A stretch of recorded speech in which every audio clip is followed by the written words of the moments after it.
This is a More Than Just Podcast production.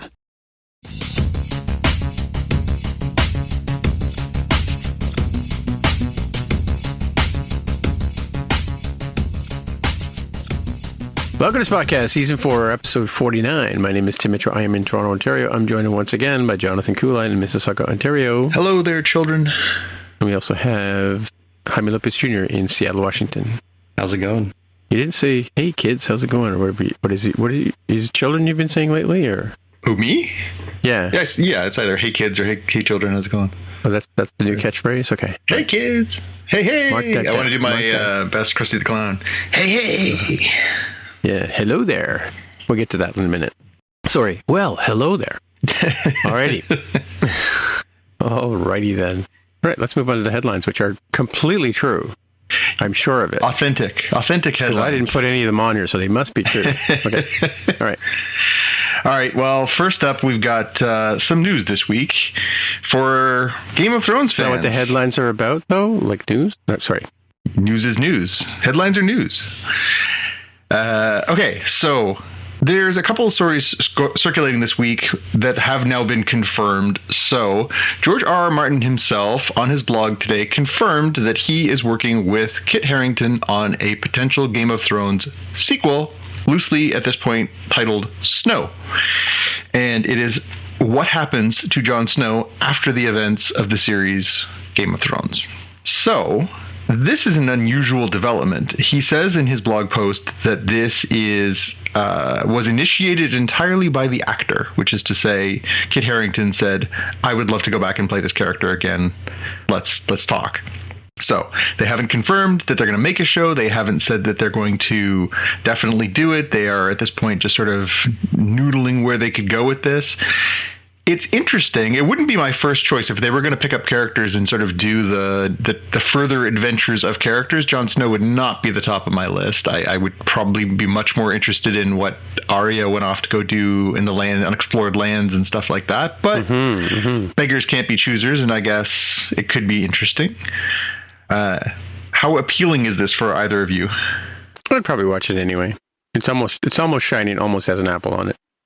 I think it probably gets a watch from me. I don't know if it'll be live as it goes. I think I'm going to wait to see what ends up happening in August with the prequel series to see can they recapture the magic, because we've been burned before.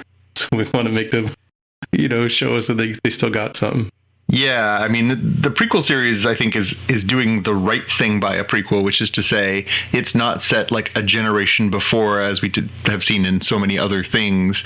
It's set 100 full years before. So the names may be familiar, but there really is no major knock-ons. So hopefully it'll be a little less complex than some prequel stories, which we may be talking about later in this episode. The idea of doing a sequel, I mean, I think sequels are natural, but as I say, I don't think, I mean, I'm sure they'll do a good job. It depends on who's obviously doing the writing. George R.R. Martin says that he's involved. If he's going to sort of help, move the concept forward, maybe this is his way of sort of taking a little bit more ownership over his characters, as opposed to sort of, he kind of got a little screwed out of his telling his own story to finish up his own story by the television series. This way he'd be able to do his own thing. So maybe that'll be better, but I don't know. I guess we'll see if this one actually comes to fruition. This seems like much ado about nothing at this point, other than obviously these two are talking about it. True. What has Kit Harington been doing anything since Game of Thrones? He had a TV show, like a cop show or something, didn't he? I don't know about that. I know he was Dane Whitman in The Eternals, which was he was the sort of the teaser at the end of that movie was Dane with the ebony blade, which is Dane Whitman in the comic books is a character known as the Black Knight, who carries this cursed sword around. And so I think the assumption was that he was going to have a role to play in this next chapter of MCU stories. Maybe he can do both. Who knows? Yeah, well, he's already typecast, so why not? Sure. I mean, he's a short guy with a sword. And he wears dark black things, right? There you go. Cool. News today.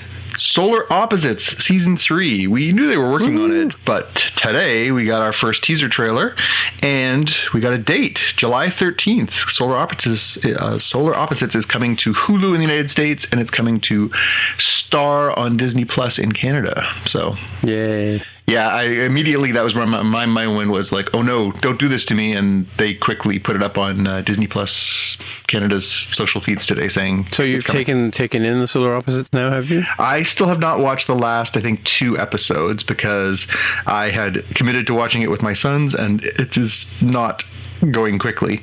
Although now that we know there's a new season coming, perhaps I can spur them to finally watch the last couple. But I loved everything I watched. It's hilarious. Yeah, it is great. Yeah, it's like Rick and Morty, but not quite as dark. Yeah, but it's twisted in sort of, a lot of different ways too. Yeah, it doesn't quite get into the sort of like lasering people in half kind of stuff. Yeah, that's true. Yeah, and also Rick's innate darkness in the show is definitely a little heavier element that they don't really have in Solar Opposites. But it's worth mentioning that one of the key people on those shows is also the guy who does Lower Decks, right?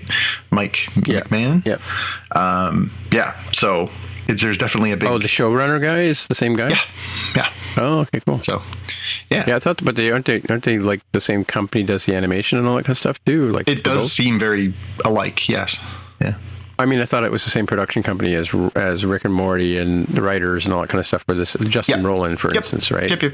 Yeah. Okay. Cool. Yep. So, yeah, good news on that front. It's timing of that one is interesting too. Just dropping in the middle of the summer. I think it'll have a little bit of runway, right? This is a super busy month for content, but it starts to fizzle a little bit over the summer. So it'll be good for them to sort of drop in the middle of the summer. Sure. Okay. And the last one I got, the headline got me on this one. This is a good one. So a sealed copy of the VHS tape for Back to the Future has sold for $75,000. Now, when I saw that, I was like, excuse me, I'll be in my basement digging up my old VHS cassettes. But this one comes with a catch. So the seller of this one is the actor who played Biff in the Back to the Future trilogy, and he is selling his Tom Wilson is his name. He is selling his original copy that he has owned all this time, but strangely has never opened and watched, which I think is really funny. I guess he had put some stuff up on eBay and said, I want to do this. The bidding kind of went nuts, and he went, oh, actually, what I need to do is do this properly. So he went to Heritage Auctions, one of the companies that does the rare art and the rare collectibles and stuff like that for their auctions, and he put it together a proper sale. Sealed VHS tapes of Back to the Future 1, 2, and 3, as well as he's going to sign a note accompanying each tape, and he's going to sign each shipment. So that's the enticement, is you could not only own a copy of this, but you could own his copy signed by him. Still a lot. The highest price ever paid at auction for a sealed graded VHS cassette. Wow. Yeah, people will collect anything, I guess. I have my Back to the Future VHS collection downstairs. If anybody wants to make me an offer, I will sell it for, I assure you, less than Tom Wilson sold his for. But is it the original, not letterbox, crappy blockbuster version? Sealed? It is not sealed. It has been watched. But boy, if anybody wants to make a bid on some old VHS cassettes, I've got several boxes full sitting in my down basement crawl space. Same here. It's all nicely tucked away. I have some sealed ones too. Like, I'm sure just about any movie I ever bought, Carol, I guarantee it's still sealed. I know. Yeah, I have a few of those for my wife as well. Yeah, definitely. Some like it hot. Actually, what I just bought the other day at our street sale? Like, I bought a copy of Clone Wars Season 1 still sealed, right? Wow. And a copy of Clerks, which I never owned the DVD of Clerks, so now I own one. There you go. Yeah. Not that I need to watch it, because I pretty much got it memorized, Plus it's on Disney or something, right? Or Prime or... Yeah, it must be on one of those services. Yeah, for sure. Yep. Yeah. Cool. And that's it for the headlines. All right, we're at the main part of our show. That was so quick. People are going to be, skipping ahead 40 minutes. They're going to miss like the first, recap here. So yeah, this is part of the show where we talk about usually something Star Trek shaped, and but we also have a little bit of Obi-Wan Kenobi for you, and we also have some Ms. Marvel. All right. So was it the Elysian Kingdom or the Kingdom of Elysian? I searched for Kingdom of Elysian, and everything is saying the Elysian Kingdom in Google search results. Yeah, it was a cover of the book. I meant to write the cover down, but let me just... That's what it said on the front of the book, was the Kingdom of Elysian, or Elysian. Well, what did it say? That's Are you going by the title of the book or the title of the episode? Because the title of the episode apparently is the Elysian Kingdom. Yeah, and the title of the book is The Kingdom of Elysian. Thus the confusion, because it kind of depends on your point of view of what you... All right, calm down, Obi-Wan. From a certain point of view... All right. So, well, hello there. Hello All there. Right. Well, hello there. How you doing? Okay. This week's episode is called The Elysian Kingdom, and it starts off with Dr. Mbega. Sorry, what's his first name? They mentioned it today in the show. Una calls him that. Is it Joseph? Hang on. Joseph, I think is what she says. Joseph Mbega is reading to his daughter. Yeah, Rikia. He's reading to his daughter, Rikia, from the book that he reads her every time he pulls her out of the transportation buffer. He's got her in the buffer because she's suffering from cyanochemia, and which is a made up thing. But anyway, so he has to take her. If those of you who haven't been following the show, he has to take her in and out of the buffer, and he has to put her back, pretty quickly and that kind of thing. So the daughter says, come on, Dad, read me the story one more time. And he's like, I got to put you in the buffer, and because every minute she's out, she's jeopardizing the end of her life, sort of thing. And so he reads her the ending, and she gets to part of the book. I don't know if you've ever read a book to a kid, but you always know there's one part where they go, I don't like that part, right? And he explains to her that, well, if you don't like that part, you can, when you're older, you can write your own stories, you can write your own endings, and you can control how things work, right? And so, we in looking at through the book, he mentions King Ridley, he mentions Zamira, the Huntress of the Forest, the Queen, forgotten the Queen's name, mentions the Queen and the story of how they have this Mercury Stone, and King Ridley has the Mercury Stone. At the end of it, he has to make a choice, and he tries to explain to his daughter that the whole point of the story is that he has to make this choice between, I think it's his kingdom and the stone, and which one he wants to keep. Anyway, so long story short, puts the book away, puts her back in the transporter buffer, and we enter the title scene, I think. But he goes back and starts working on his research, and he's mixing some chemicals together, and he does something really weird, and the chemical composition starts to smoke, and he starts coughing, and the computer immediately puts a little force field around this to contain the chemical reaction, because it's before it gets bad and kills him or what have you. And I was kind of wondering about that. And he's sitting there, and Una comes up to him and says, excuse me, Joseph. Do you think you should go check the shuttle crew out, to the landing party out, to make sure that they're fit to return to ship? And he's like, yeah, sorry, I just got carried away with my research. And she says, well, you need to take care of your duties first. And he's like, yeah, I'll get to them. And she says, no, you look exhausted. You need to go and get some rest. And he's like, okay, I'll go get some rest or whatever. So meanwhile, I forgot to mention that it starts off with it's medical doctors or medical officers, personal log. Yeah. And in this episode, and he tells about the fact that the Enterprise is here in the checking out this one giant nebula, and they're just basically marking time with it. So we go back to the bridge, and there's Spock sort of saying, we've collected all the buoys, we can now leave the system, we've made all our observations and that kind of stuff. And Pike's commenting on how this is great. I could just kick back and do this. It saves, better than having to fight aliens all the time and do negotiations. This is kind of nice. Just getting into the science of what we're at to do and concentrate on that, right? And he's like, well, let's head for home, or head off to the next starbase, and he asks Ortega to hit the warp. And she says, are you going to say it? And he goes, hit it. And she pushes the button, and nothing happens. The engine goes, wah, wah, wah, wah, wah. The Excelsior sound, right? So he goes, well, we can't get impulse going. There's something, maybe the space distortion from the nebula is affecting our warp. We can't create a warp bubble. And okay, let's try the impulse engines. And for some reason, Ortega's standing at this point, but I didn't understand why. But she pushes the impulse button, and the ship lurches forward because I guess she forgot to put the foot on the brake when she engaged the engine. But and she goes flying and gets knocked out unconscious. And so Pike calls to Dr. Mbega to come up, because there's only one doctor on duty ever, right? Calls to Dr. Mbega to come up and check her out right away. So Mbega's like, he's just falling asleep, and he puts his hand on the transporter control and says bridge, and beams up, or just transports up to the bridge. And as he arrives on the bridge, the doors open, and he's dressed like a king, right? And he's got a crown on, he's got long robes, and he's looking at his clothing going, what's going on here? And he looks around, and he sees that everybody else in the on the bridge crew look like they're at a sort of like a medieval party or like a costume party or something like that. And Pike comes over to him and starts, talking, with a real sort of effeminate kind of tone. He's sort of his doofus, second or handyman kind of thing, and a character named Sir Roth. And Ortega comes over, and Ortega's dressed like a sort of like a knight, very, leather, wearing leather with a sword and the whole bit. And she's Arya, and he's like, or Arya, not like Arya Stark, but put like Arya Stark. Let's go with that. But and he's like, "What's going on here?" And they're all saying, "Well, you're my king, and my liege, and all this kind of stuff." And he's like, "This is just too weird," and he's not sure what's going on with all this crazy crew.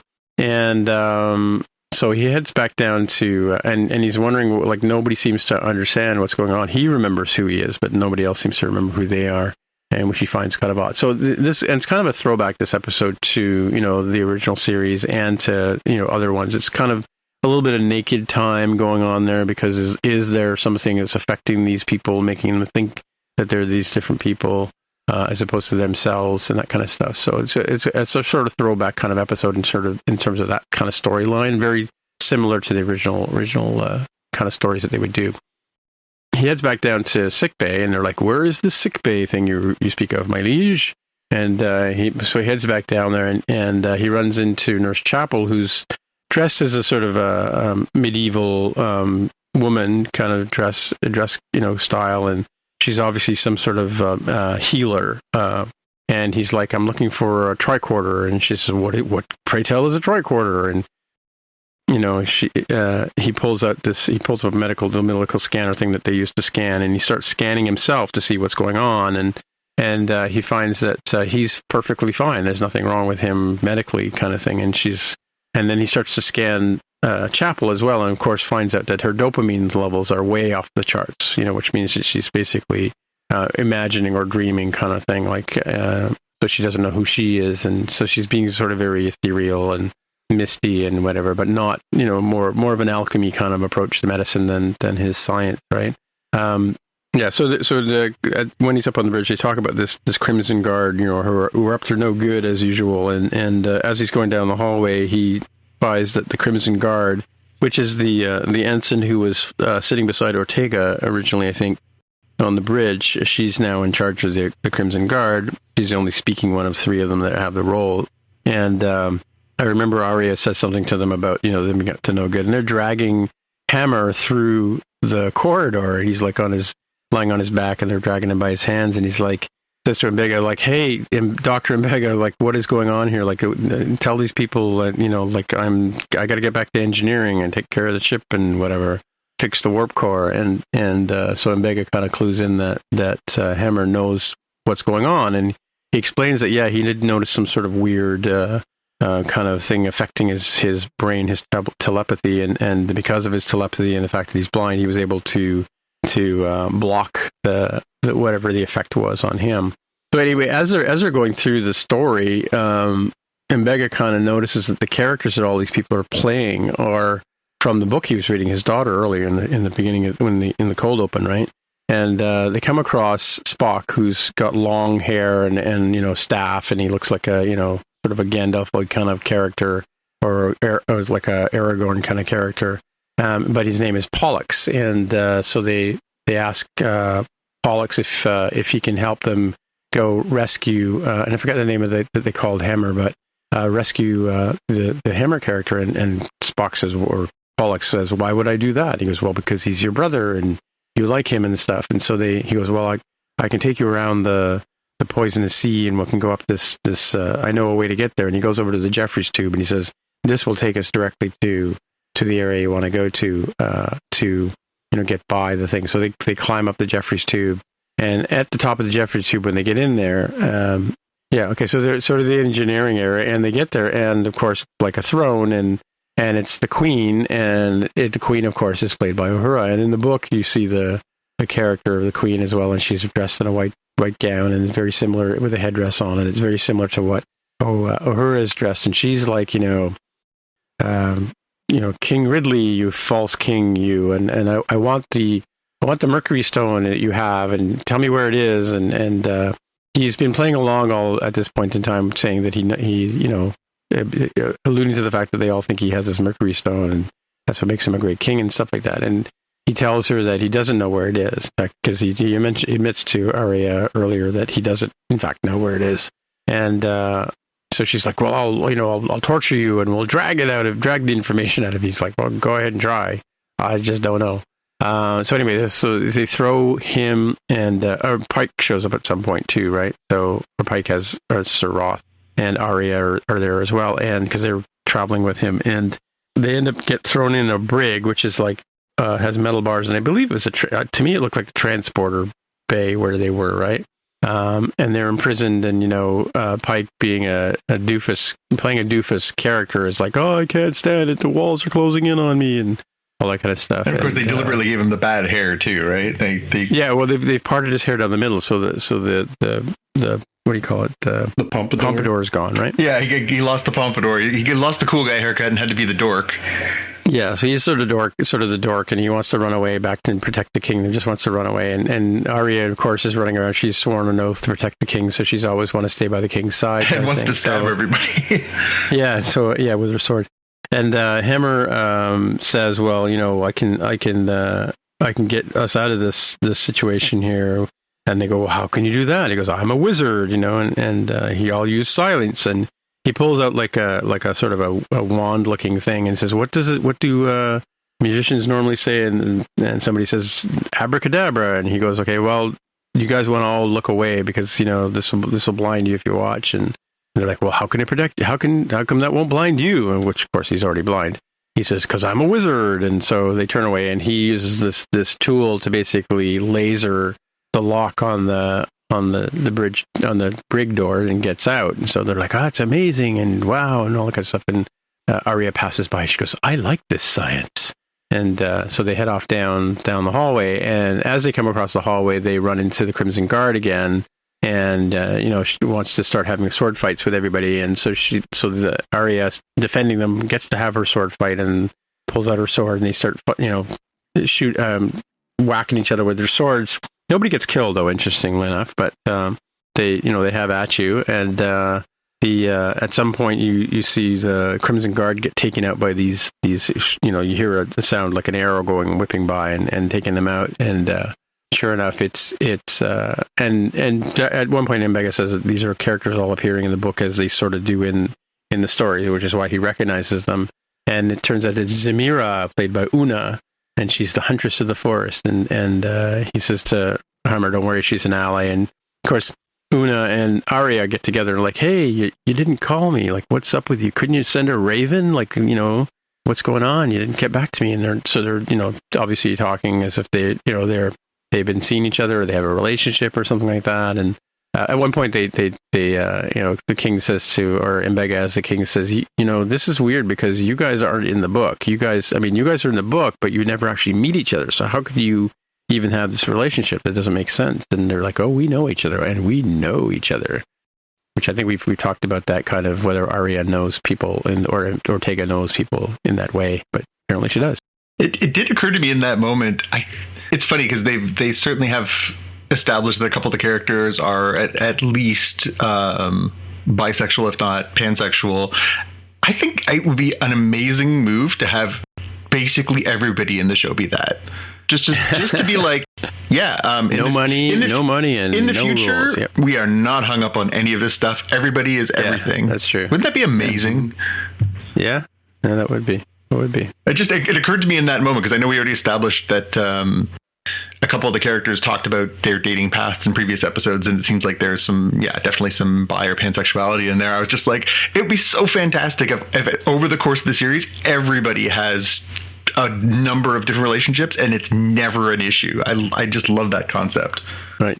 Smash cut to engineering, where Hammer is talking about he's examining what's going on, and he's examining the what's going on with the nebula, and he sort of says it's almost like there's a single, like a life form out there, but I can't find any sort of being. It's almost like there's a sentient life form out there, because he's talking about the telepathic messages he got as well, and so he says, like, there's like a single being out there without any corporeal body, and Una says, like a god, and because they're all like, they're all stuck in the not understanding science kind of thing, and so Hammer says to Mbega, do you know what a Boltzmann brain is? And it's a spontaneous consciousness, this theory that things will all come together, and you'll get this consciousness happening, and you sort of think that may be what's going on, and this consciousness is getting into everybody's brain, and upping their dopamine and making them think and imagine, and I don't know how this consciousness is actually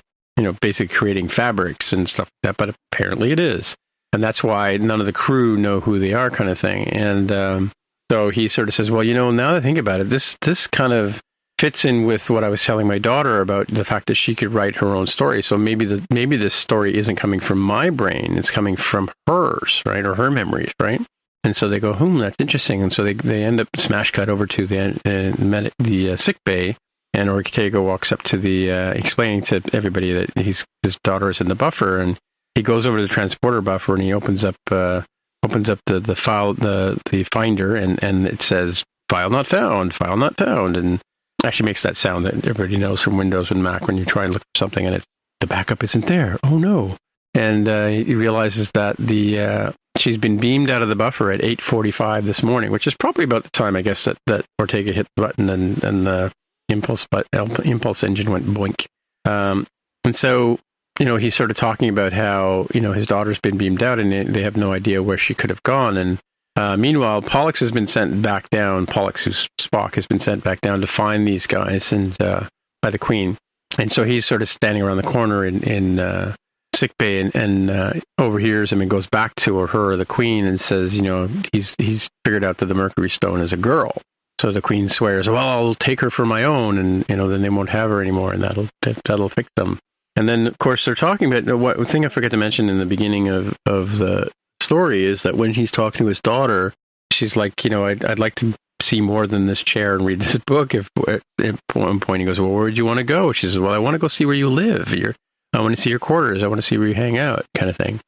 So when he's trying to figure out where she could have gone in this when she got beamed out, he thinks, well, maybe she went to my quarters, right? So they head down to Mbega's quarters, and as they get there, of course, they get cornered again by the Queen and her entourage, and meanwhile, Sir Roth, played by Pike, has turned on them because he gets captured by the guard and taken to the Queen, and he says, please don't kill me, I'm allergic to pain, kind of thing. And they go, well, if you swear your allegiance to me, I'll let you live. And he immediately kneels and bows to the Queen, and so he now meets them in the hallway, and as Mbega is about to open, he gives the command to open the door to his chambers. Pike pulls a knife on him and holds it to his neck, and of course the Queen and her entourage show up in the hallway, and it's another standoff. And at one point, Hammer says, well, I'm a wizard, I'll fix the situation. And he holds up one hand. He's picked up a tricorder in medical bay, holds it up in one hand, and kind of goes abracadabra and pushes a button, and the entire bad guys gets beamed off to cargo bay 12. So they basically gets rid of them that way, right? And he goes, once again, science has prevailed. And so they head over to go into the and tells Arya to guard his quarters, and of course she gladly does that with her life. She'll guard the quarters, and so he goes inside. He sees his daughter dressed as like a little, princess outfit kind of thing, with her hair all done and that kind of stuff. And anyway, so he goes over to see her and all that kind of stuff, and he just happens to have the tricorder in his hand, so he starts scanning her and realizes that she's got no signs of the signalchemia, and you're healthy, and I'm laughing because I'm looking at my spelling of things that autocorrect has got your, Y-O-R-E, health. You're healthy. She says, well, my friend may be better. She's been talking to him, and he's like, well, did you have fun? And, yeah, he says, you need to tell your friend that, she needs to stop doing this because you're hurting all my friends. She needs to put everything back the way it was, kind of. So at one point, Hammer comes up and says, well, perhaps I can be of assistance. And, he can let his guard down on his telepathy. And he says to the daughter, can you tell your friend that she can talk to me and talk through me and have a conversation kind of thing, but please be gentle. And so so the entity takes over Hammer's body and he starts talking to Mbega, and it's sort of one of those, echoey male, female kind of Darth Vader voices like we have in an episode we may talk about later. But anyway, so like more than one voice speaking the same lines at the same time, and the entity says, you must not take the child, right?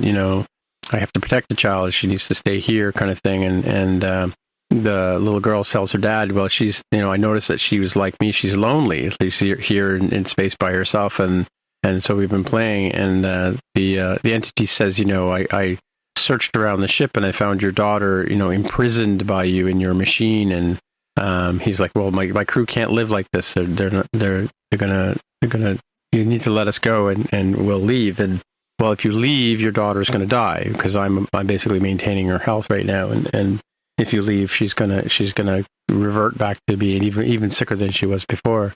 So you must choose between your child or the ship, which is similar to the same choice as the King Ridley has in the story earlier, right?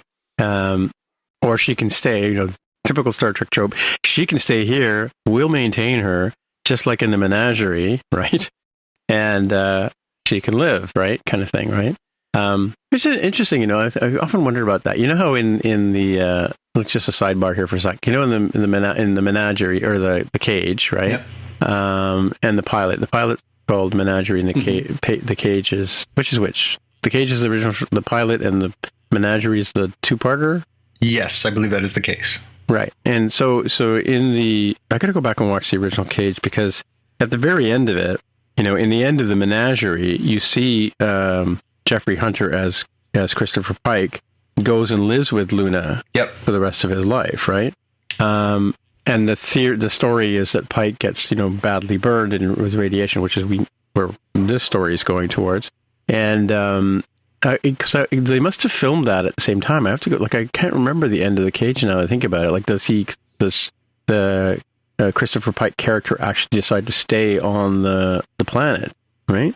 Because they put Luna back to being a beautiful young girl, and right, and he goes up the thing. So, because it doesn't seem to fit with the pilot. But anyway, it's an interesting sidebar. Anyway, so very similar to that, stay here and, we can basically take care of her and that kind of stuff.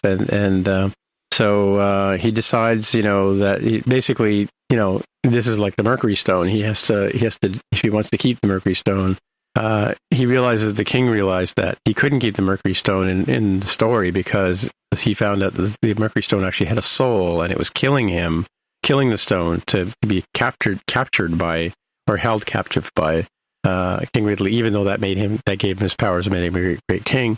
So he decides to let the stone go in the story. So he, in parallel here, Mbega decides to let his daughter go and go off and live with the entity and have a life and grow and all that kind of stuff and be safe. And so he decides to, like the Mercury Stone, he lets it go. And he tells his daughter, no, maybe you can go off and write your own adventures, write your own stories, kind of thing.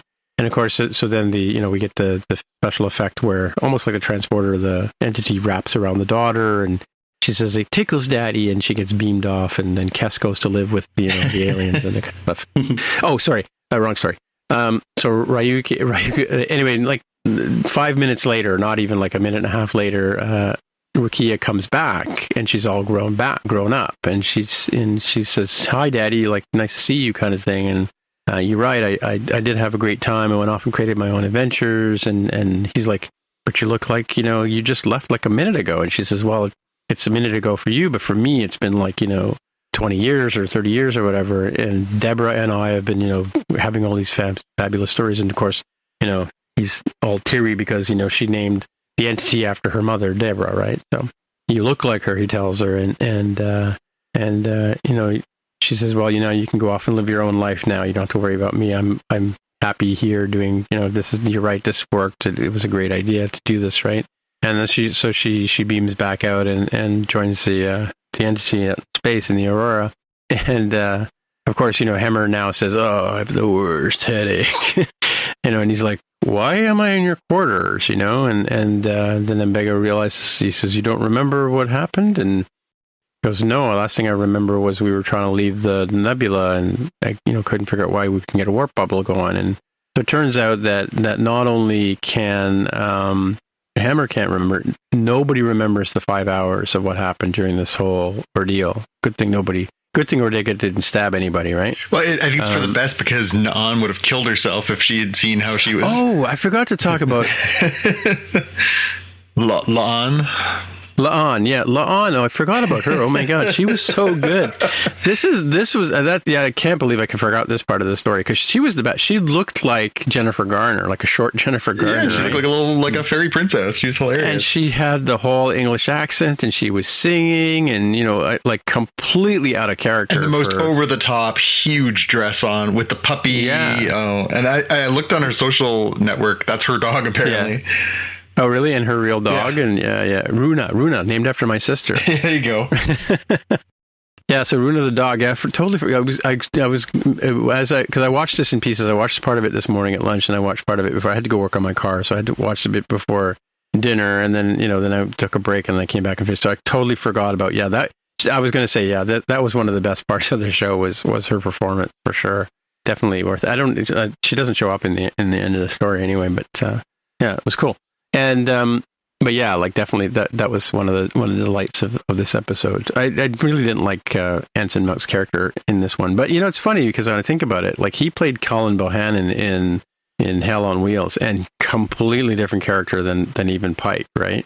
So yeah, if you haven't seen Hell on Wheels, check that one out, because he's unrecognizable. He's more like sort of a Clint Eastwood kind of guy, like a real gruff, never showers kind of guy, right? Like building a railroad kind of thing.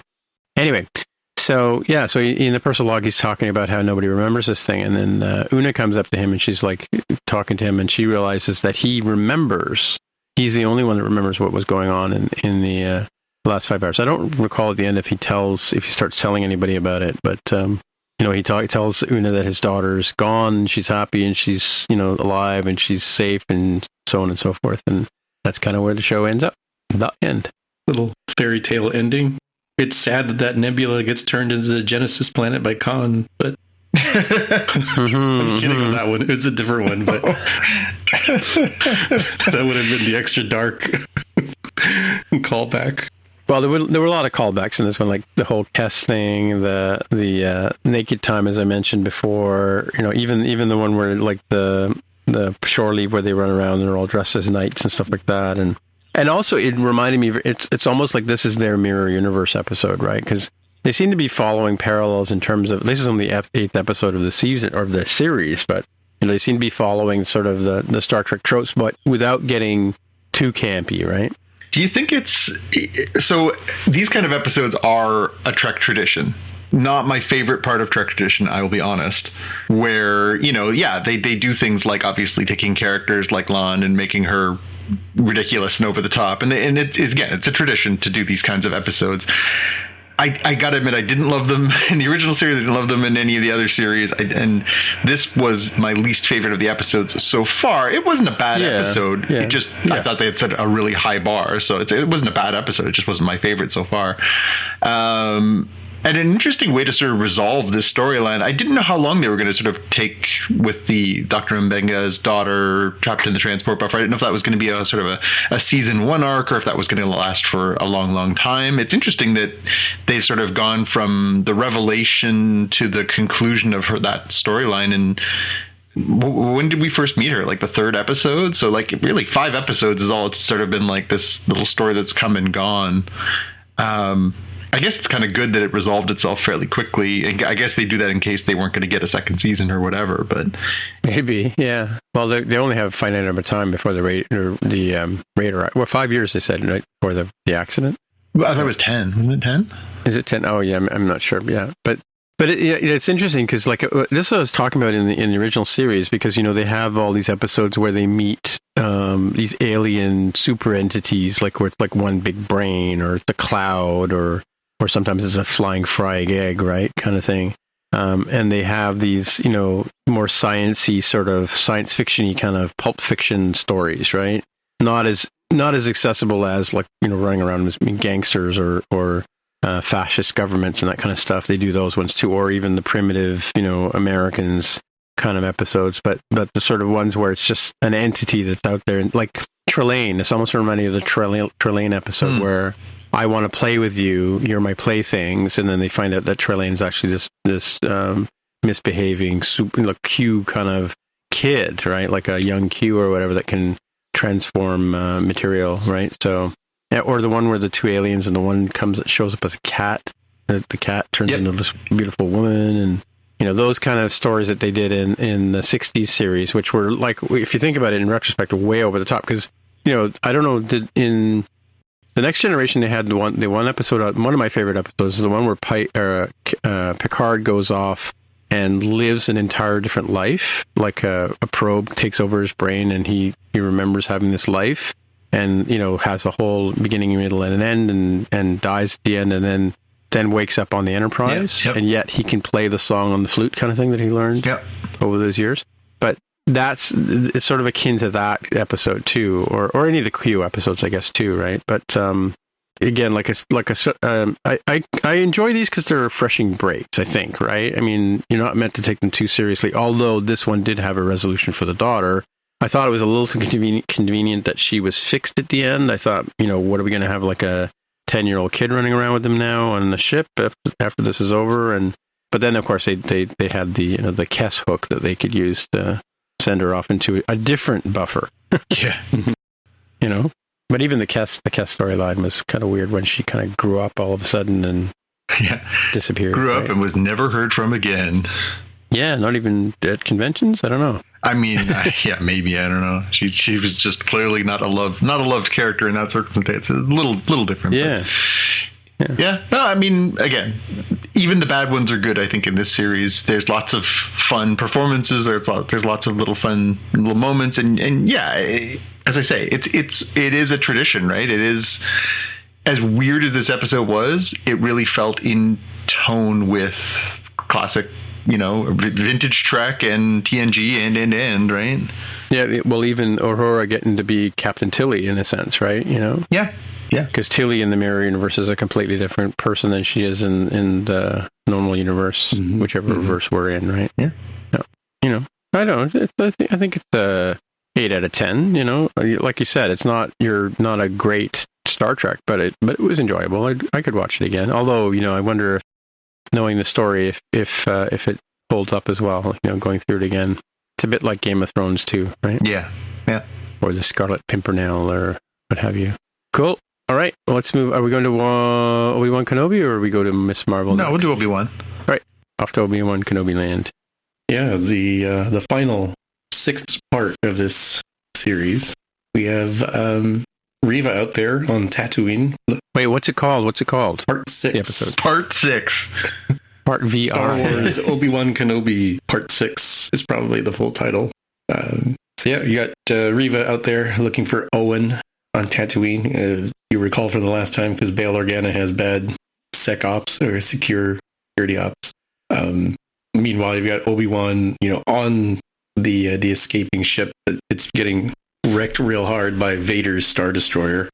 We split over to Luke and Owen getting some spare parts, and the guy selling from the I don't know, it's like a junk shop, I guess, or maybe it's like a Radio Shack kind of shop. He's like, hey man, like, Owen, you need to know something, because there's like people looking for you and it doesn't seem good, right?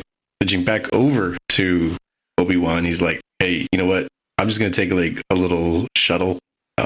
Vader will chase me. They'll leave you all alone. The rest of you all need to keep going on, especially because he wants Haja to return Leia back home, right? So the idea is to split the attention, knowing that, you know, if Obi-Wan sacrifices himself here to get Vader to chase him, then the other folks have a chance to escape. Can I just interject something really quickly, Jaime? Okay, so the very first thing we see in Star Wars, the original movie, is a Star Destroyer chasing the blockade runner, and the blockade runner is supposed to be this like super fast ship, and it shoots it and it stops it, and then they catch it and then they attack the ship. Okay. In every other thing we've ever seen a Star Destroyer do, and across all of the different things, they're useless. Like, they are freaking useless. Like, have they ever made a shot? It's like, are the same stormtroopers firing the cannons on these things? Yeah, it's definitely, they should take the helmets off and focus, like, right? They are right behind this evading vessel, and it's, you know, sure, it's weaving back and forth, but it's supposed to be a quote-unquote Star Destroyer. It's this huge, heavily armed, massive, powerful ship. They miss every single shot. They hit it like one time. And then Darth Vader says, shoot twice as many. Yeah, and then increase the number of shots. So like, how about maybe like release 500 TIE, like throw the kitchen sink at this thing. Like, how bad are these guys? Well, can't Vader just sort of reach out and pull the ship back? Yeah, like, I don't know. It just, this whole scene, it just struck me as I was watching this. I'm like, you know, these green bolts, right? The Empire has these green bolts that go flying, these beautiful green special effects. I'm like, damn, like, how bad a shot are everybody in the Empire? Sorry, continue. No, I think that's a fair point. I wonder if the Empire's capital ship design is built more to fight other capital ships, because it does seem like, you know, if you look at other things like Return of the Jedi, when they have smaller fighters flying around them, they're not very good at aiming at those. But the calamari ships are like scared to get close. Yeah, wouldn't they have a pile of TIE fighters inside, or other vehicles that they could send out, perhaps? Yeah, that I think would have been a viable option to go harass. Maybe Jonathan. Maybe they have to send. They have to get permission from the vice president, you know, to allow them to start sending the fighters out. They have to get, you know, it's an enterprise, right? So they have to get like permission from senior management to be able to, you know, use the resources that they have right at hand. I guess. You know, this is like a decade before. Maybe this is a Star Destroyer that was taken off the line too early, and the TIE fighters are being installed on Friday. Or maybe it's built by Boeing. Tuesday. Yeah. It's built by Boeing. Wow. Drive-by on Boeing. Rough time. They used to work for Boeing. Rough time. Speaking of rough times, Owen tells Beru it's about to get bad, right? And she's pretty baller. She's like, all right, let's go get the guns, right? It's like, yeah. She's got the little hidey hole already. Yeah, she's like, I've been packing heat secretly here for this reason. Yeah, you notice that third pipe that was coming out of the wall? Guess what? Yeah.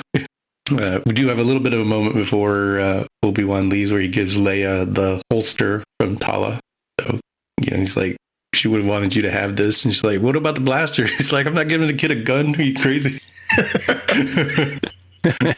Yep. And Kenobi bails out. And Darth Vader's like, we need to go follow him. Inquisitor is not following that logic. Like, are you serious? We're going to follow one dude? We can go follow these guys and figure out where this resistance is coming from. And at least he knows how to snap in line when Vader's like, nope, we're not doing that. We're following Obi-Wan. So he does roll his eyes, though, if you watch him. Yeah, he's like, you can't see me roll my eyes. I'm facing away from him. Yeah, but Vader can feel him rolling his eyes. Dealing with the Force. Mine just played by Hayden Christensen, so that tells you how perceptive Vader is, right? So Owen and Beru's cover story for Luke to keep him in the dark as much as possible. They're like very racist against the Tuskens, saying, "Hey, guess what? They're causing a ruckus again, and you're gonna have to go hide." Yeah, they are. At that moment, in the moment, I was like, wow, that's kind of a nasty thing to blame on the Tuscans. And then I went online and people were like, whoa, racist. No wonder Luke doesn't like them in the other one, right? Yeah, and I get it.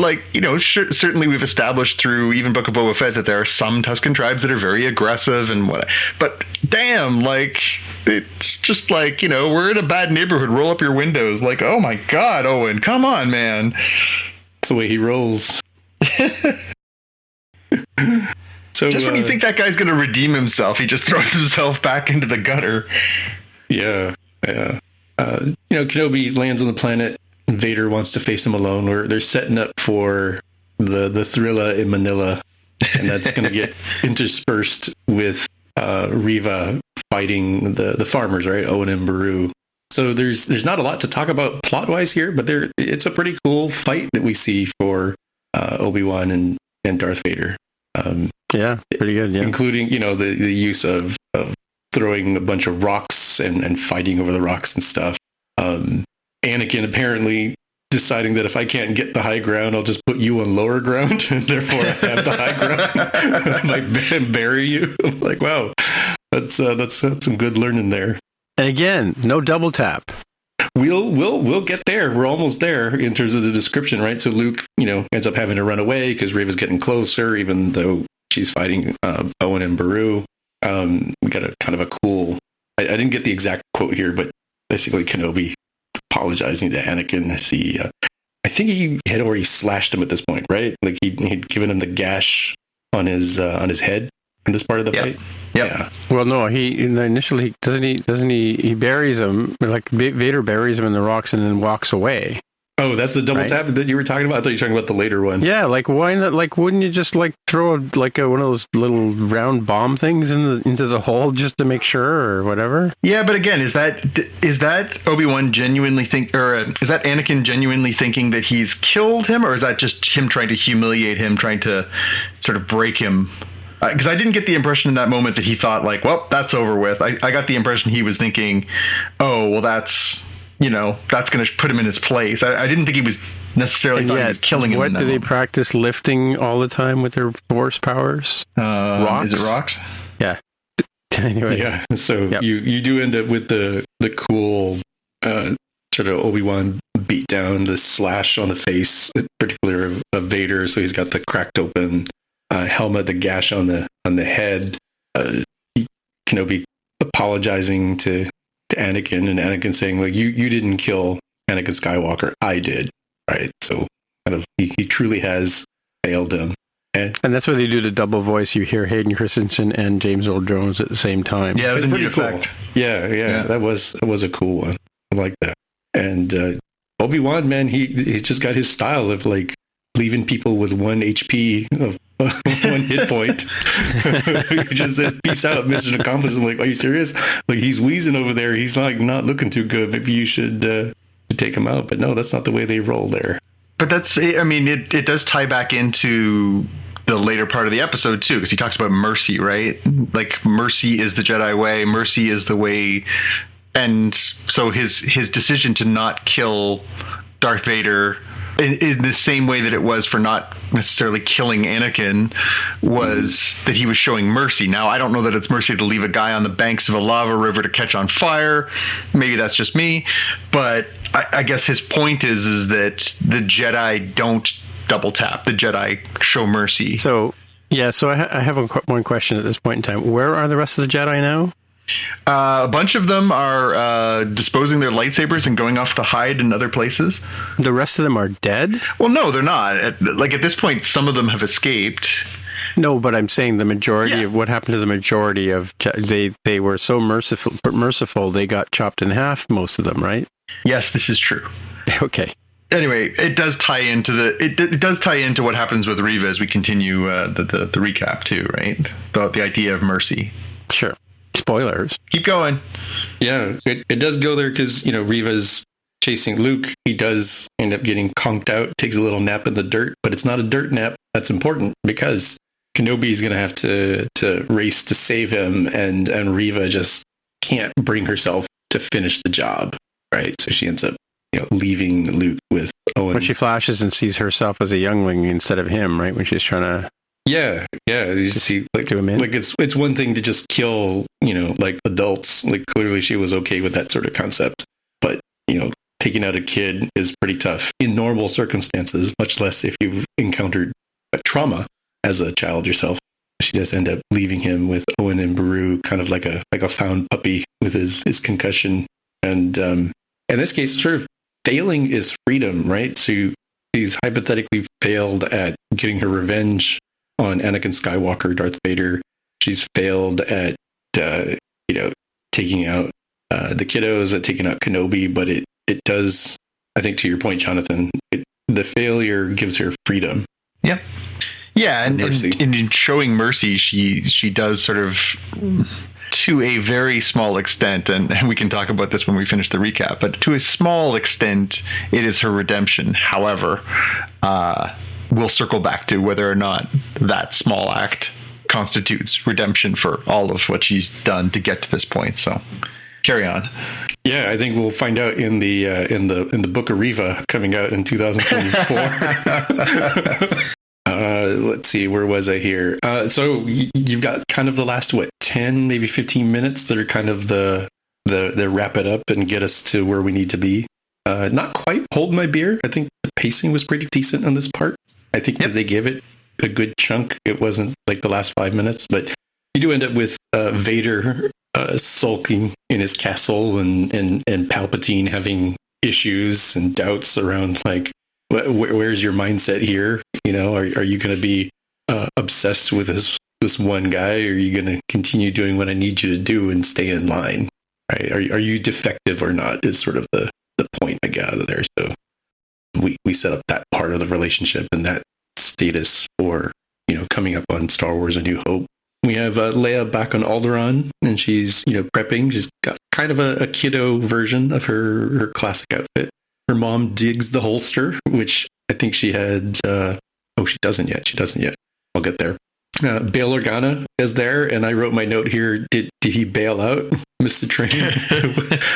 I must have missed a statement as to where he was this whole time, because wasn't he supposed to be on his way to Tatooine? That was like the whole point of him sending the ill-advised message, right? He just thought the message would be enough. I was like, oh, okay. Nevertheless, Kenobi does arrive, so here's a nice little reunion with Leia, and he returns the Lola droid, and I think this is where Lola ends up in the holster, right? She fits very happily in there. And that's to sell action figures later on. Oh yeah, definitely. It's like a kid's set that you could see with that, right? Yeah. And they have kind of the question of like, what are you going to do now? Are you going to go become a hermit for a while? Is that your plan? And it kind of is. Even though Obi-Wan doesn't really reveal everything about Leia's parentage, she does tell her that like your mother and your father, I know them, I knew them, and they made you who you are, right? You got your wisdom from one, you got your passion from the other. They do need to keep Kenobi a secret though, because he's gonna head back home, go to some new digs, decides to end up go and then talk to Owen, and Owen has a why are you here? What the hell's going on? And ultimately says, hey, do you want to talk to the boy? Do you want to meet him? And this is where old Ben Kenobi meets Luke, and he does the whole thing that everybody wanted. The hello there meme comes to life there. So he does meet Luke, goes back, over to his new home in the desert, and sees Qui-Gon Jinn, who's like very happy that he's finally at a place where they can talk again, right? That Obi-Wan is ready now. Perhaps he's gotten past some of his trauma and gotten some closure out of this. And he's ready to go build a mud hut on the top of the Jundland Wastes. Yeah, I did the scene you just mentioned, Jaime, where he is talking with Leia on Alderaan, and he says, that the Obi-Wan thing is going to have to make, the fact that who I am is going to have to remain a secret. I think they put that line in there so that would explain the message from A New Hope, right? Help me, Obi-Wan Kenobi, you're my only hope. Years ago, you worked for my father during the Clone Wars. I think the reason why she's saying it very sort of formally like that is because she's trying not to spoil his secret in case the droid gets intercepted, right? Yeah. Oh, true. Yeah. Yeah, I'm okay with that. I'm happy with that. Yeah, I mean, it seemed like they were trying to close the loop on a couple of different things in this episode. Some of it worked, some of it didn't. But, yeah. Okay, can we circle back to Reva? Because it's such a challenging position to try and create a new character and have that person get in between characters like Obi-Wan Kenobi and Darth Vader. It's a fool's errand. It's I almost feel bad for, as much as exposure was good, as much as the performance was good, it really is hard to make that character good and useful and valuable and interesting and everything else, because they're fighting against these entrenched, characters that are so iconic. But her arc is, she was brutalized as a child. She got captured by the Inquisitors. She got tortured, became an Inquisitor, but always held on to her blaming of Anakin and Obi-Wan for what happened to the younglings. She was waiting for the right opportunity to finally betray Vader, work her way in there and betray Vader. But in order to do that, she was a monster. She hurt people. She killed people. You'll recall she chops off somebody's hands in a few episodes back. She's not a good person. She's a genuine, POS. She's not a good person. And then she, in the most ill-advised moment of Star Wars in the most recent future or most recent past, she waits until the ship has already taken off and Vader's standing there to run up behind him with a lightsaber, turn it on so he could hear it, like he wouldn't sense her anyways, and try and whack him in the back, and then gets her butt handed to her, gets run through, loses her Grand Inquisitor badge, and they leave her for dead. She's like, wow, that plan of mine that I spent years trying to do completely failed. But now I found this little tracker. So what I'm going to do now is, even though I'm gut hurt, I'm not going to take the time to heal. I'm going to go straight to Tatooine. To what end? What's her goal? She's already betrayed Vader. What was her end game? Her end game was kill Luke? I don't get it. What was her and then in the end, she sees herself as a youngling being pursued by the evil, person with the lightsaber, and therefore she can't, kill Luke, and she returns Luke and is therefore redeemed. No, you were still a monster and you came to this planet ostensibly to kill a child for no reason at all at this point. It's not like you would get brownie points back with Vader or anything. What was the end game here? I don't know. Yeah, maybe just to get underneath Obi-Wan's skin or whatever, But again, she's already. Why? Obi-Wan brought Vader to her. What's the point? Yeah, exactly. Well, and it's interesting too. I also read a headline today, and I was going to bring that up, and maybe this could dovetail that. And somebody had compared her to Jar Jar Binks. That's hard. That's a rush. Bit of a hard. Yeah. But just sort of what's the point, really? Yeah, it's an interesting. I kind of wondered how they were gonna solve this, and the whole sort of the mission of Obi-Wan Kenobi is to get Leia back to Organa, right? And yet he does this left turn and goes to Tatooine, and just leaves her with a fake Jedi and a liar, right? I mean, there were some. I mean, as much as we love Ewan McGregor, there were some story parts, and especially in this episode, that just meant were weak. Vader crushes Obi-Wan, and because of the prequels, or because it's a prequel, we know Obi-Wan's going to come out unscarred. Yeah. Yep. Because even as the piles of rocks are piling on top of him, Vader throwing more rocks on top, right? And then there's a scene where a few minutes later, where this time it's Obi-Wan Kenobi throwing boulders, not rocks, but throwing boulders at Vader to defeat him, right? And ends up chopping his mask in half, and again leaving him. It's kind of I don't know if it's very un-American, in American movies, when the good guy gets the bad guy in his sights, he pulls the trigger. Yeah, I don't know. I enjoyed this episode. I thought, we talked about how these Disney Plus series have a tough time sticking the landing. I think this was one of the better efforts, given that we had sort of built up to, possibly this second showdown between Obi-Wan and Vader. And I think that delivered in pretty impressive fashion. It was one of the better lightsaber duels we've ever seen in live action Star Wars. Mm-hmm. Mm-hmm.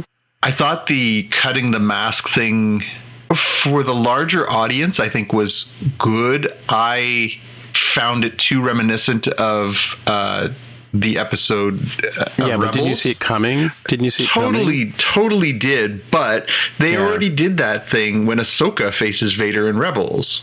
That exact thing happens, and it's a brilliant scene. That's one of the best Star Wars things I've ever seen, is that episode of Rebels, where Ahsoka faces Vader, realizing who he is and the emotion of that and everything. An amazing episode of television. And have the exact same moment. She slices his mask and she can see his face underneath and see his eyes. And so it, for me, lost a lot of the impact of that because of that. Now, I thought the fact that he was speaking with that sort of mixed Hayden / or James Earl Jones voice, I thought was really interesting. But it's still the fact that we had already seen that exact play out in a Star Wars thing. Now I realize that the mass multitude wouldn't have seen that necessarily. So that's why I felt like they could go to that again. But I don't think it was as well done as it could have been. Well, the only reason I knew they were going to do it was because you had to know it was Hayden Christensen on the helmet, right? Sure. And just for Obi-Wan to actually see his face under there and how messed up he looks and everything else. Again, that's part of the mercy, right? That's why he looks at him in that moment and he realizes, I need to show him mercy. But again, we talk about these outcomes. What was Reva's endgame? Obi-Wan is ostensibly multiple times now responsible for the atrocities caused by Vader. Vader doesn't go back to his castle and sit there for 10 years and then all of a sudden show up on the Death Star. He kills multitudes of people. Even in this series, we watched him mercilessly kill a young boy when he's trying to rush to his father's aid. Like, this is not a good dude. And yes, mercy, of course, is a Jedi, way and everything else. But I mean, this is Batman and the Joker, right? Like, if you kill them once, you save infinite numbers of lives, and of course you lose something in the act of killing, but it's hard to justify. It's really hard to justify. That's what I'm saying about the lack of double tap here, right? I mean, like Vader on Obi-Wan and then Obi-Wan on Vader. Like, why don't they finish the job? Mm-hmm. I mean, as much as I'm not for corporal punishment, like, as a story, like, you would think, like, the hero always runs the bad guy through, right? Mm-hmm. Always. Yeah. All right. So this was the whole thing. We've now seen all 6 parts. Yeah. Did it work? I have a question for you this time. So what do you think would have happened if, just for the sake of, like, good storytelling or whatever, what if in the grand scheme of things, what if Obi-Wan had killed Vader in this episode? You mean like Inglourious Bastards, this thing? Yeah. Well, yeah. I mean, like, fake history ending kind of thing. Yeah. I mean, of course, the internet would just blow up. Well, yeah, it would be a bold move, but yeah. Yeah, but you know what I'm saying? Like, just for the sake of, hey, look, this is we've now messed up the timeline. We can start writing Star Wars stories in a completely different fashion now, right? Yeah, I mean, it's an interesting discussion. I mean, I think that's why they have that, like, Star Wars visionaries, visions or whatever, and these sort of alternate ways of approaching things. They can do those kinds of stories. I think it would have been probably a bridge too far to do it here. The death of Robin is an example, right? Sure. I mean, you can do stories and then undo them too. I mean, in theory, you could have done an ending to this where Obi-Wan thinks that he's killed Vader and leaves, and then Vader sort of pulls his way out and then he comes back. But again, the whole point is to have the parallels between Obi-Wan showing mercy to Vader, even though Vader is a monster, and then Reva showing mercy on little Luke, right? Not a great parallel, but I guess I get what they were going for. But I mean, I think there's already so much confusion inherent in being a Star Wars fan because of the continuous need to go backwards and forwards in time. And I'm sure it's only going to get more muddled as they continue to tell more of these stories.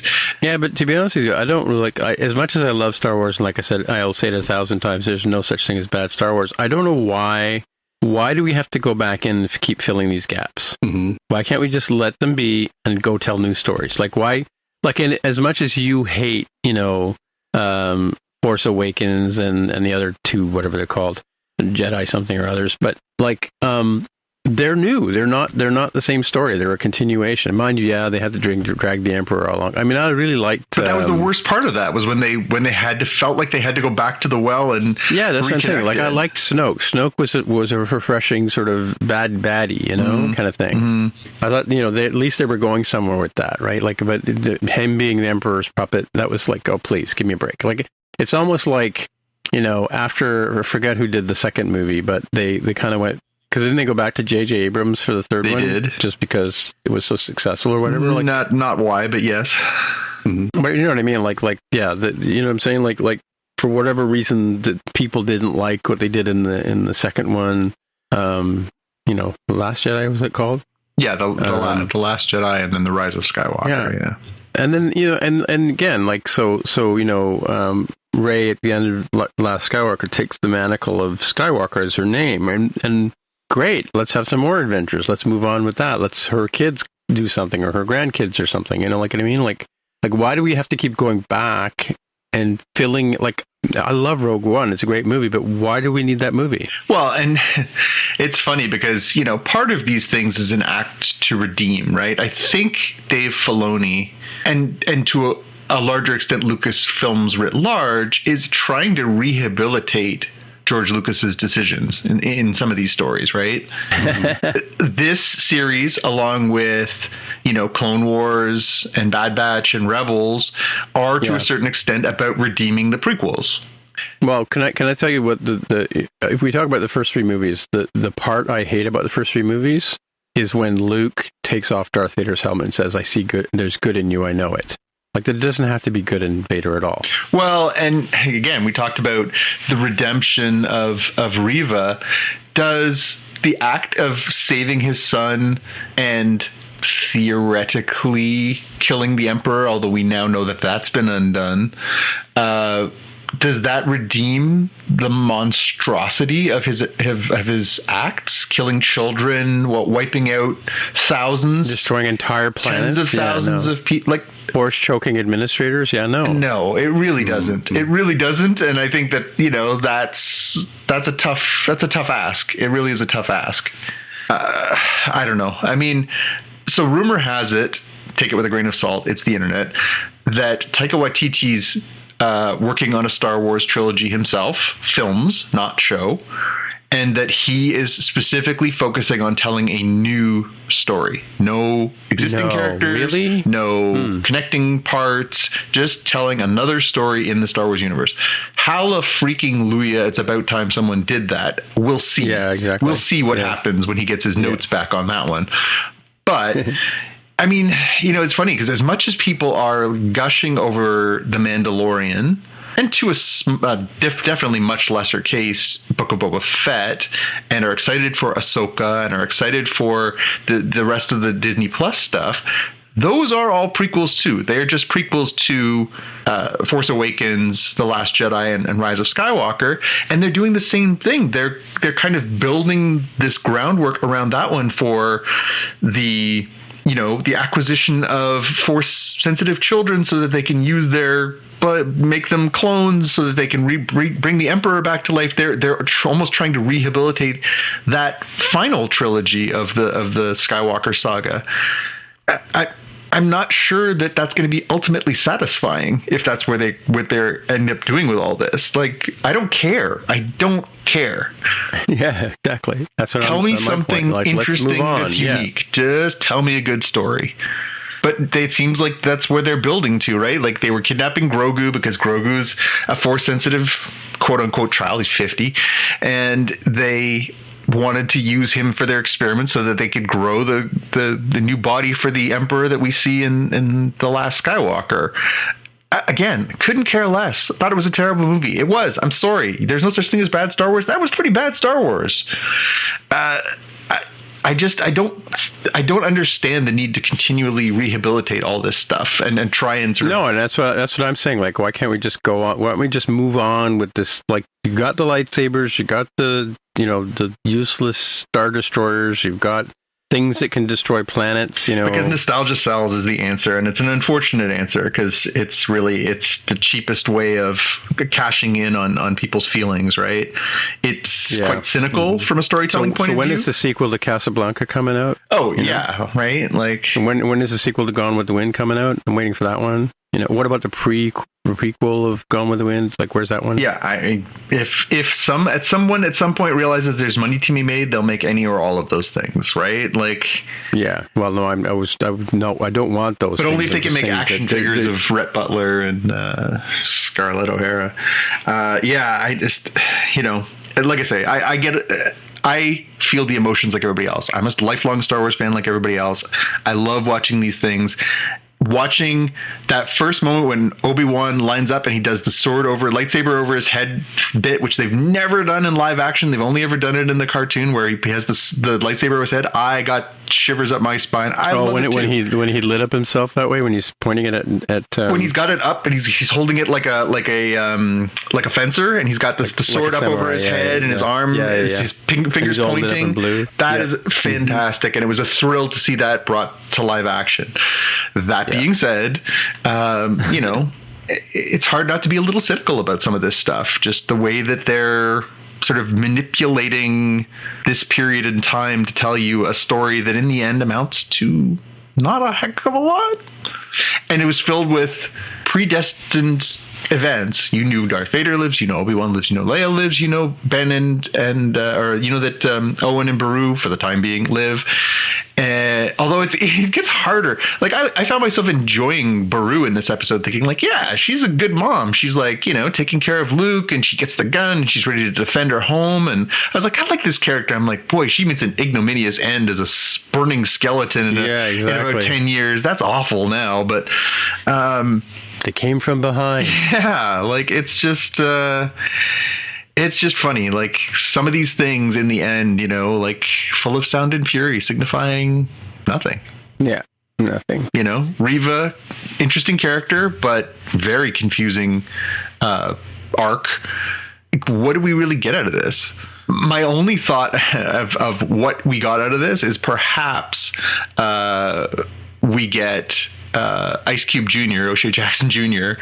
There's that very quick moment where Obi-Wan says, this cause is going to need leaders. You're a natural leader. You should lead them.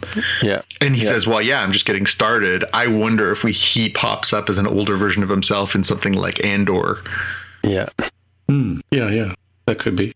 But I don't know. I mean, as I'm trying to sort of process all of this, there were certainly some very high highs in this 6 parts, some really fun things.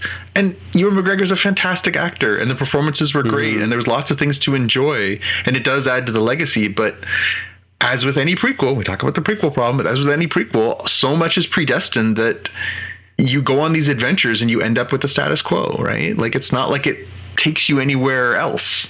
And you have to know that going in. And so it's hard not to feel like, oh, so yeah, here we are, right, pretty much where we left off. Sorry, I hope I'm not bringing everybody down. I just... No. I think it's probably a good recap of the 6-part limited series. Yeah. Do you guys think that there's room for another one of these? There's been a buzz that it was one of the best things ever put on Disney Plus as far as the ratings, apparently. And really, yep. And apparently, there has been some discussion that they could do a second part. Oh, really? So we wait 4 years for that? I mean, maybe. I mean, theoretically, you could do more. Although I don't know how you top it as far as, Obi-Wan and Darth Vader is the thing, right? I don't know what else you do. Yeah. That gets bigger. Like, are they going to fight again? Like, that would seem unnecessary. Obi-Wan goes to college? I don't know. Yeah, I mean, you get to watch him build the house, and you get to watch him forget that he has all his droids as his space Alzheimer's kicks in. Off you go, Jaime. Let's talk about Ms. Marvel. No, it's me. It's me. No, Jonathan. Okay, Jonathan. Let's talk about Ms. Marvel. Ms. Marvel, yeah. So speaking of events, it's hard to believe this is only a 6-part series as well. So this was the halfway point. Ms. Marvel, episode 3. So in this one, we get this sort of pickup from where we left off last episode. You'll recall that Kamala was trying to escape from damage control, who were trying to figure out who she is. She ends up getting in the car with Kamran, and in the back seat he introduces his mom, and it's the woman that he's seen in his she's seen in her visions, revolving around the bangle that she wears that had unlocked her powers. So we flash back to 1942, and this is during the British occupation of then India, and we see a group of people sort of inside of this ancient looking temple.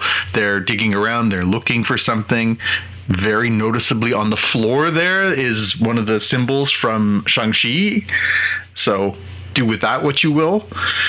They end up finding the thing they're looking for. It's this bangle, and the bangle happens to be attached to a blue arm. Again, solidifying the ties to Captain Marvel. Blue-skinned people in the MCU are Kree. And the Kree is where Carol Danvers obviously has spent a lot of her time in, if you go back and watch that story. Aisha, who is Kamala's great-grandmother, takes the bangle, pops it on, seems to have the same effect on her that it had on Kamala, that is, that it's sort of unlocked these powers, and she and Najma, is that am I saying that right? Najma? Who says, I think she's her sister or something, they basically agree, go our separate ways. We got to evade the British forces. We'll get out of here.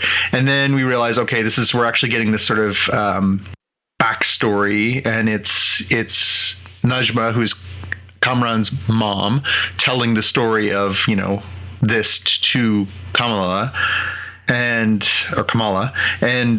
she's basically saying, we're from another dimension, that we need this bangle that you now have. It's going to be the way that we can get back home to the dimension we come from. We are the clandestines. Some call us the clandestines, some call us Jinn. Clandestines is a little bit of a segue. Is Clandestine was a comic from the 1990s, bit obscure. One of my favorite artists, Alan Davis, wrote and drew.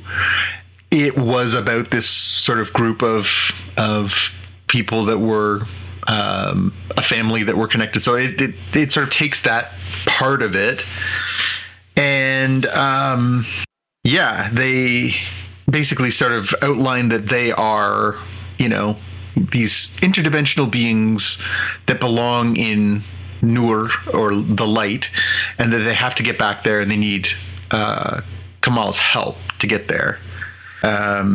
We end up with picking up the next day.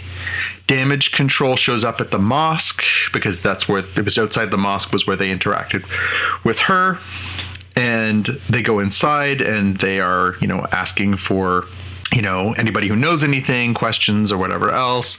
They get a pretty brusque response, very polite, but firm, from Nakia and the Sheikh, who is the leader of the church, sort of saying, and next time take your shoes off, come back when you have a warrant. We're not here to, we're not going to buy into your usual U.S. government rhetoric of going into mosques trying to turn Muslims against Muslims. I thought that was very poignant.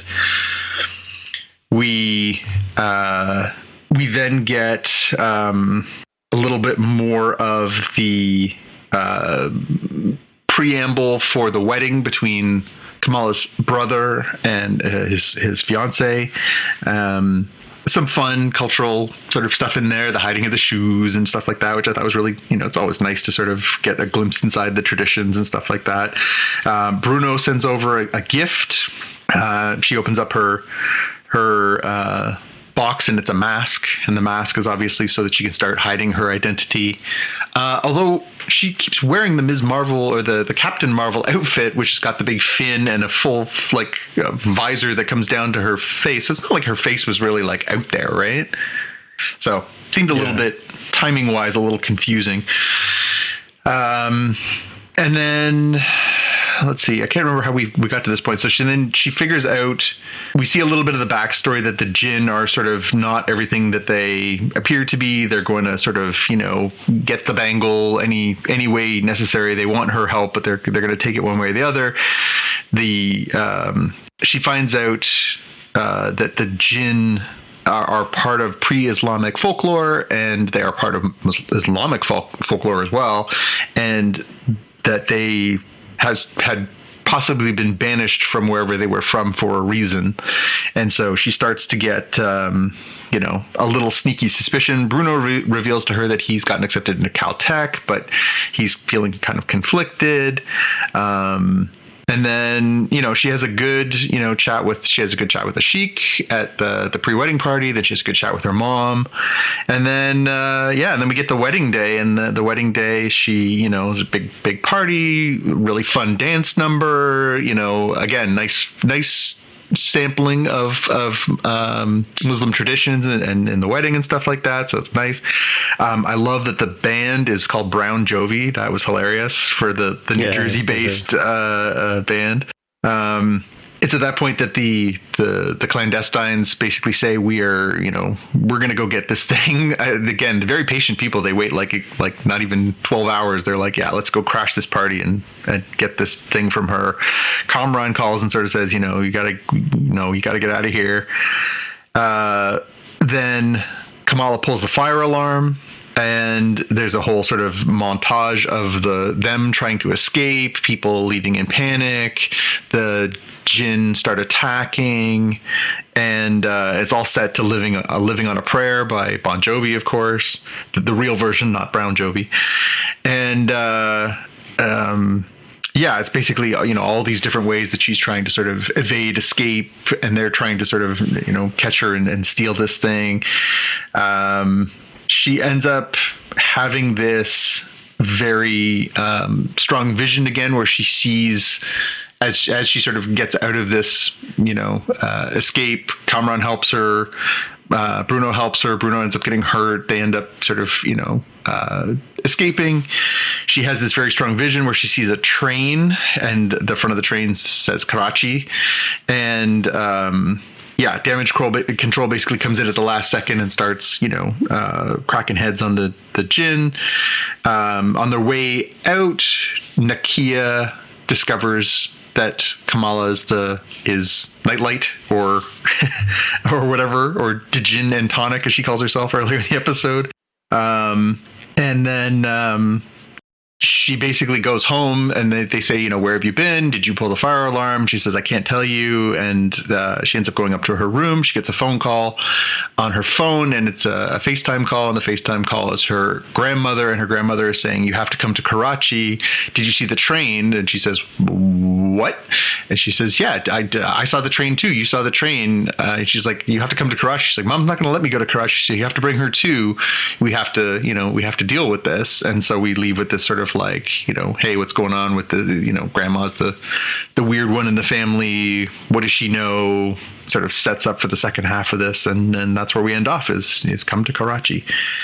I'm just going to, before we have our discussion, mention that in the one day since this episode went live on Disney Plus, there has been a pretty good-sized backlash online about the use of Jinn in the story, because many Muslim people feel like it is offensive to use that archetype inside this storytelling as the bad guys. So there's been a lot of stuff on social that I've been seeing over the last day and a half of people saying, I really hope that this is a red herring, that this is not, this is not what you are portraying it to be. A lot of people are like, this is lazy story writing. This is, cultural appropriation. I tend to agree with the philosophy that this is all a red herring, that this is not actually, they're not Jinn, they're not from this other dimension or whatever, that they're actually somewhat connected to the Kree and therefore back more to the Captain Marvel of it all, and setting the stage for the connection between Captain Marvel and Ms. Marvel in the movie that's coming out next year called The Marvels. But yeah, if you go and take a temperature test out there right now, there's a lot of offended Muslim and other people online saying this is not the best outcome. There's a term for it, and I cannot remember. Let me see if I can find it. There was a term for. There's a good article from Comic Book Resources, and there's a couple other ones that are talking about this. Yes, a number of fans have expressed frustration with the reveal, specifying that the Quran condemns the practice of worshipping jinn. And yeah, they've got a whole bunch of pulled out tweets and stuff like that. Oh, shirk. Shirk is a huge sin in Muslim culture, and it's basically idolatry. You're not allowed to worship anybody but Allah, and worshipping jinn is considered shirk. But yeah, so we will see how this plays out. I'm hoping that as the story plays out, that they will find a way to sort of right this ship, and that maybe this was just a red herring that was not intended to be offensive, that perhaps went that way. We'll give them the benefit of the doubt until they finish their story, but for the short term, well, we have another 6 days, people are a little ticked off. Yeah, I wonder if where they're going with it is that these individuals are jinn in the same way that Thor and Odin are Norse gods, which is to say not at all, right? That they're the source of that that sort of names and stuff, but they're not the actual ones themselves, right? In the MCU, like that's different, at least for the Marvel comics. That like Thor is literally the god of thunder, whereas in the MCU is more like, what are they, like alien alternate plane people who influenced primitive humans and ended up in the mythology. So I'm gonna guess it's probably the same thing here, but it's not my culture, so it's really hard to yeah, I mean, I don't have a parallel for myself as far as like what would trigger that kind of offense for me, beyond obviously, if I found it to be, sexist or racist or homophobic, or you know what I mean, like things that obviously offend me in those ways. I don't have a religious comparison, but I could understand if people felt like their beliefs were being co-opted, why they would be taking offense.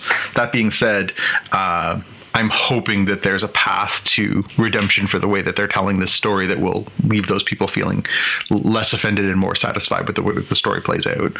Yeah, and even though I think that the way that the clandestines are going about their things is meant to be antagonistic, I don't think they're necessarily like the bad guys, right? Like they're seemingly really short-sighted and very selfish on like, it may blow up this other plane of existence, it might not. What do we care? We just want to get back home, right? Like that's their goal. Their goal isn't to like dominate. Their goal isn't to like take over the world or anything.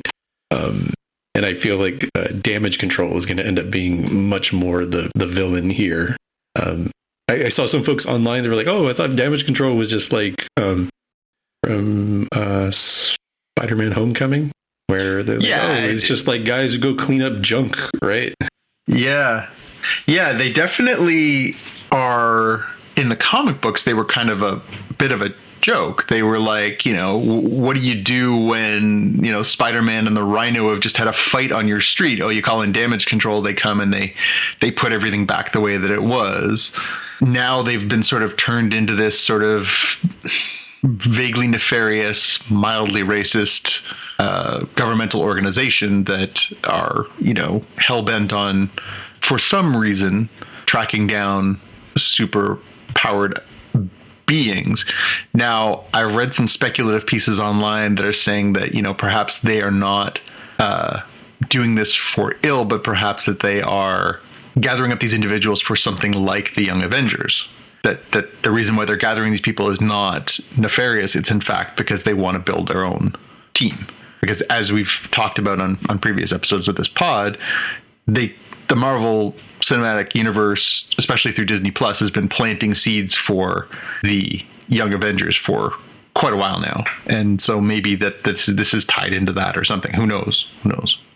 Could be. I could also see them being antagonists in kind of a short-sighted and selfish way, where it's not unreasonable to say, hey, every time there is a super, we have to stop them because stuff like, a huge celestial monster comes out of the Pacific Ocean every time that supers get involved in stuff, right? So we're better off, or Sokovia goes bye-bye into the sky.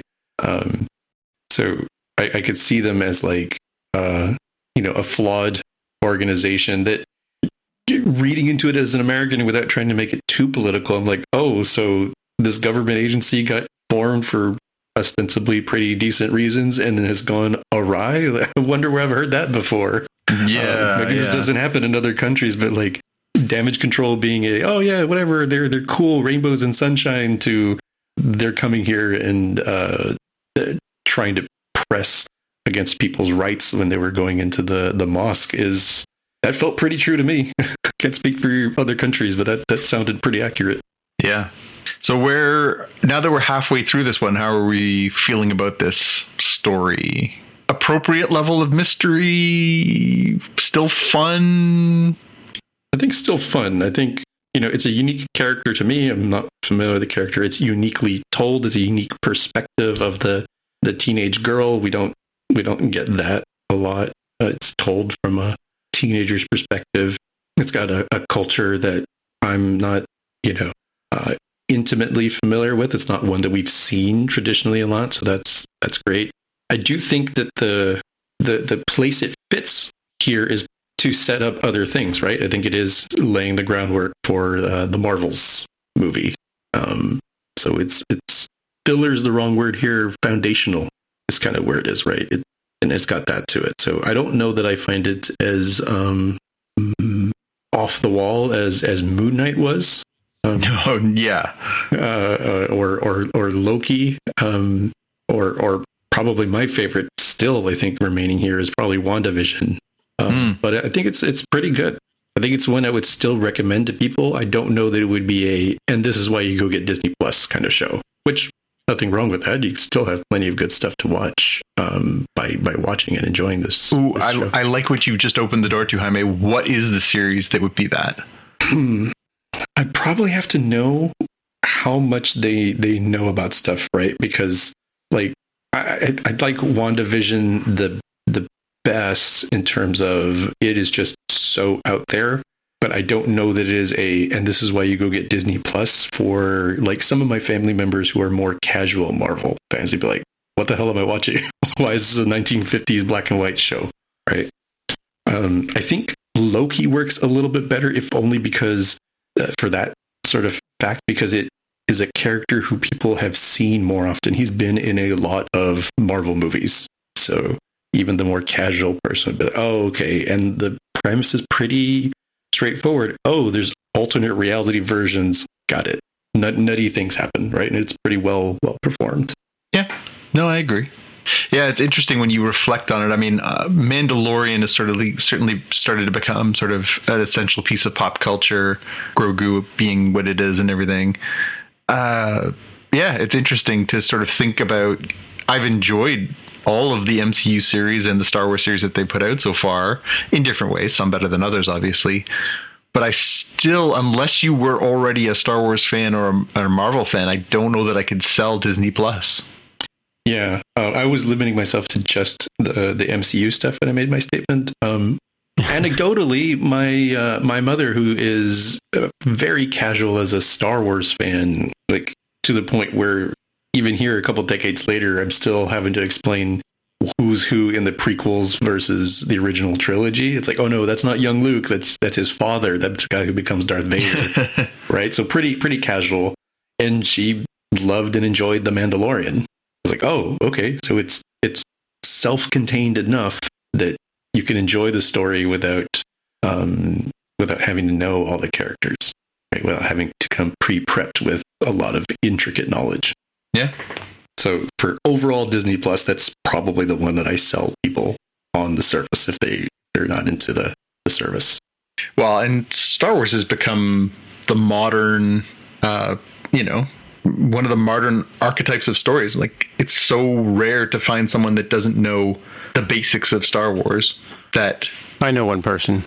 Yeah, and there certainly are, but I mean, there are certainly, it's become so ubiquitous just because it's crossover across pop culture that, you know, people, if you say Luke Skywalker, they still know who that is, right? Like Darth Vader, like, you know, it's unavoidable in its way, right? I mean, I like it from the point of view, you get to see some Muslim things that I've never seen a Muslim wedding before. So that was cool. And, you know, it's funny that the dance sequence, my sister's kids, the boys, did a Bollywood dance at one of their weddings, and, you know, totally surprised everybody by having done this or prepared this sort of thing. And it's kind of like what the husband does in this scene where, you know, they got everybody's doing the Bollywood dance style thing, and then the husband jumps up and the wife's like, "What? when did you learn that?" kind of thing. And sort of I guess it's a wedding tradition, but that was kind of cool. But as far as the story goes, I mean, yeah, I mean, the baddies sort of turning on her like right in the third episode. I mean, I guess it's only a 6-episode season, so the baddies had to show up at some point. But you know, I don't know where it's going to where the story's going. Like it's almost like, you know, because it seemed to be a lot of fluff in the first sort of, you know, Miss Marvel kind of discovering herself, and she hasn't quite got her uniform or her costume all set up, and she's not really thinking of herself as a superhero. It's kind of like the Tobey Maguire origins of Spider-Man, where he's like, you know, wearing a sort of a red pullover on his head sort of thing. Yeah, it's just it's okay. I mean, it's not my favorite thing to watch. You know, I watch it because we were on this podcast, but if I had a choice, I'd probably watch something different. You know? Yeah. Except for like I said, like the sort of the Muslim, those kind of little bits are interesting. But I often wonder when, like, who's this for? Like you know, there's so much negativity towards Muslim culture in I hate to say the United States these days. You know, it just seems to be a touchy subject, right? Like, why would they go on a limb and put this show out there other than to break down those barriers, right? You know, I think that's the hope, to break down barriers where.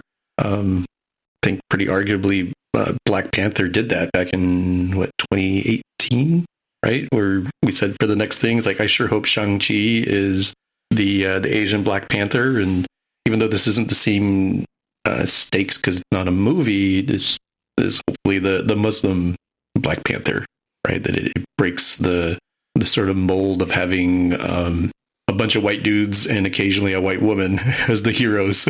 Right, and get some more diversity in the kinds of people that are getting represented, the kind of heroes that are getting represented, and a bunch of the culture that's coming along with that.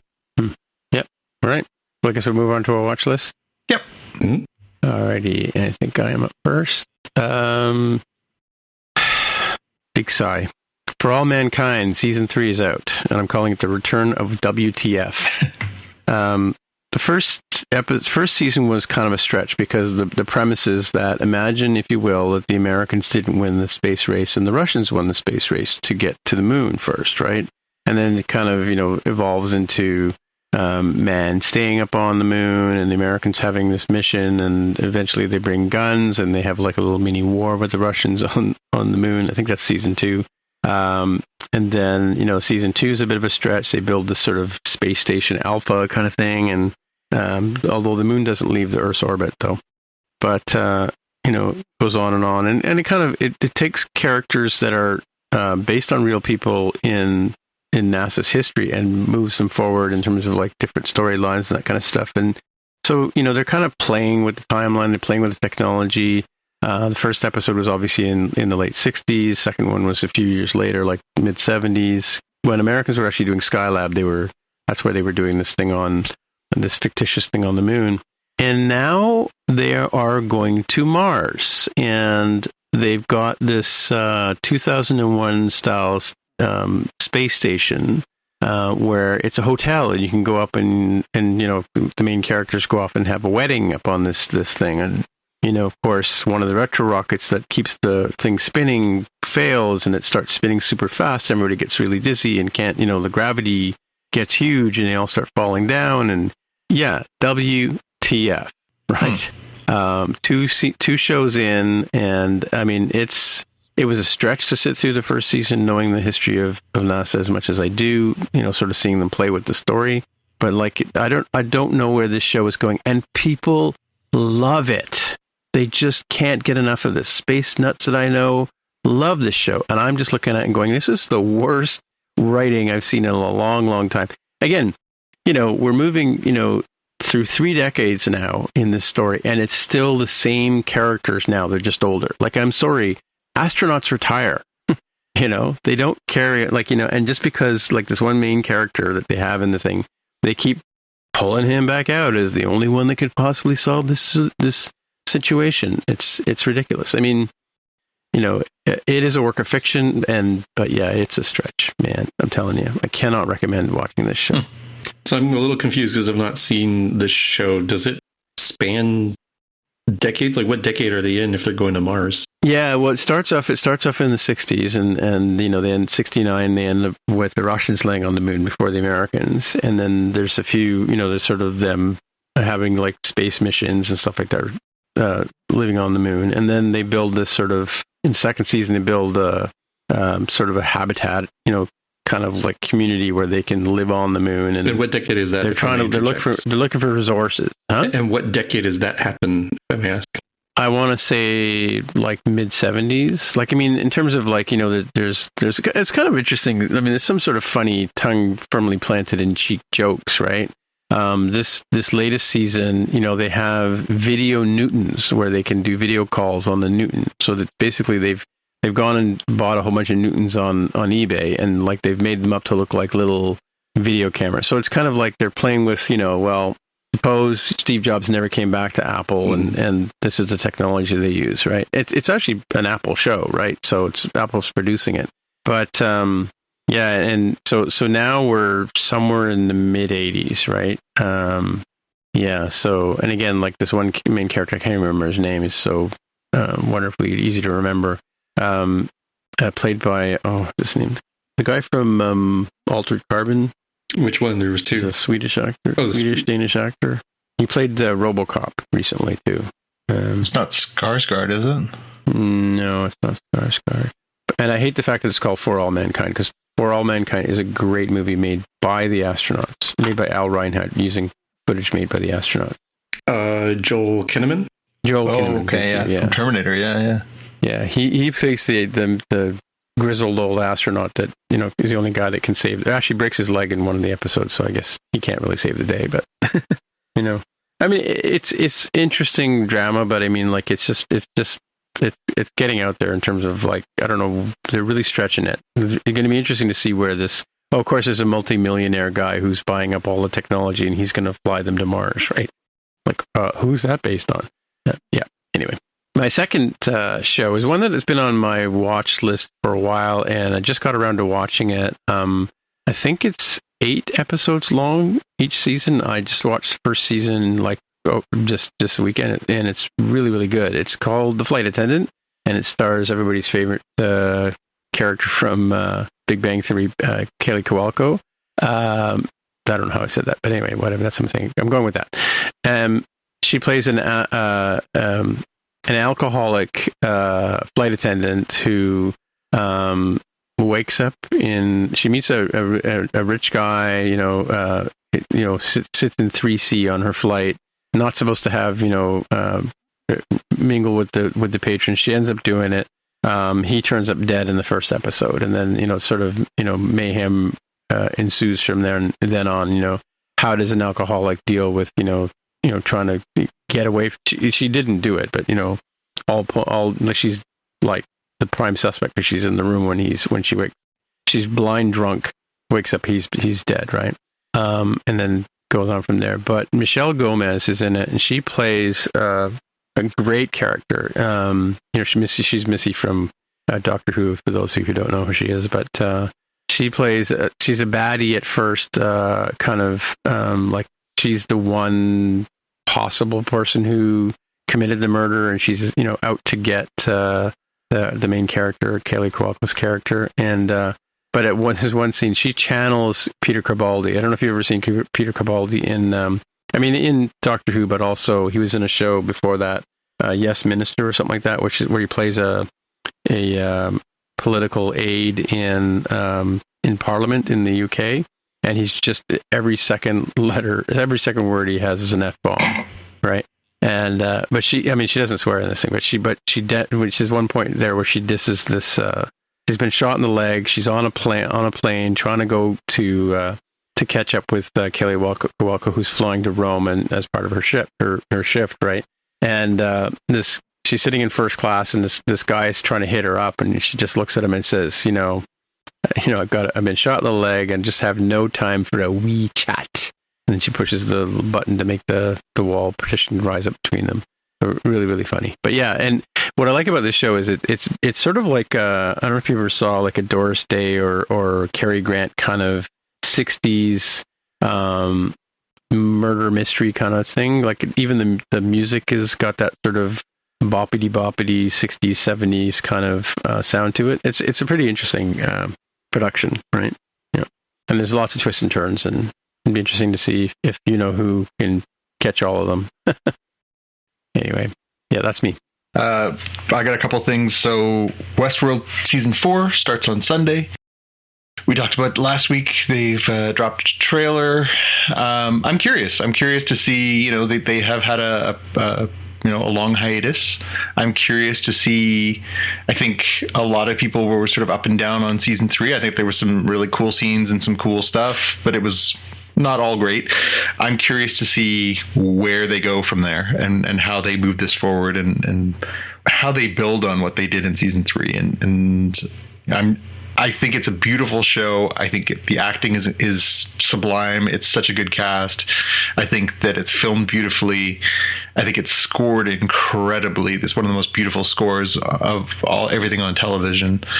The ingredients are there to continue to tell really interesting stories. I'm really curious to see if they can make it happen now. So I'll be tuning in on Sunday to find out. The other one I have is we've talked about The Boys. The Boys' next episode is an adaptation of a story from the comic books called Herogasm. They have been teasing it all week on socials and interviews and stuff like that. And they're saying the next episode is so wildly offensive that it should not be viewed by anyone. And they are set to depict a superhero orgy in the next episode as part of the storyline. It's bonkers in the comic book. I cannot wait to see how far they push the envelope in this one. If you thought that the first couple episodes had some spectacularly wild, disgusting, and offensive things, this one should put all of them to shame. So I'm really curious to see how far in live action will they take this, because the comic book version is way over the top, and I cannot imagine them doing that. But then this show continues to push beyond anything I think I ever expected. So I'm really curious to see what they do with this. Yeah, that'll be interesting to see, because they definitely push the limits on stuff on The Boys. And in one of the most recent episodes, my significant other asked, "Wait, what happened? Why did because I think she didn't know that a character mascot had a person inside." She was like, "Why is there like meat inside?" I was like, "Oh, that was a person. That was like Disney World." And the minimum wage worker just got exploded. Yeah, that's a pretty awesome scene. Yeah, it's I've enjoyed the season so far. There's been lots of weird twists and turns. I'm loving it, and I can't wait to see how far they're going to continue to push. All right, I mean, you're up.